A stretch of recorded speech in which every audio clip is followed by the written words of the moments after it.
"Ah!" he cried. "Ah!" and dashed into the room behind him.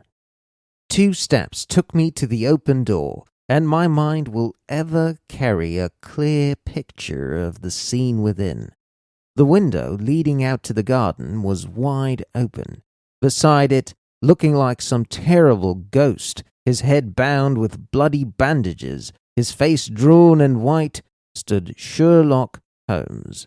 The next instant he was through the gap, and I heard the crash of his body among the laurel bushes outside. With a howl of rage, the master of the house rushed after him to the open window, and then it was done in an instant, and yet I clearly saw it. An arm, a woman's arm, shot out from among the leaves outside the window.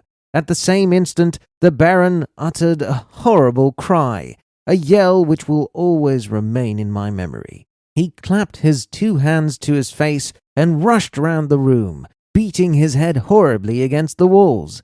Then he fell upon the carpet, rolling and turning while scream after scream could be heard throughout the house. "Water! For God's sake, water!" was his cry. I seized a flower vase from a side table and rushed to his aid. At the same moment, the butler and several footmen ran in from the hall. I remember that one of them fainted as I knelt by the injured man and turned that awful face to the light of the lamp.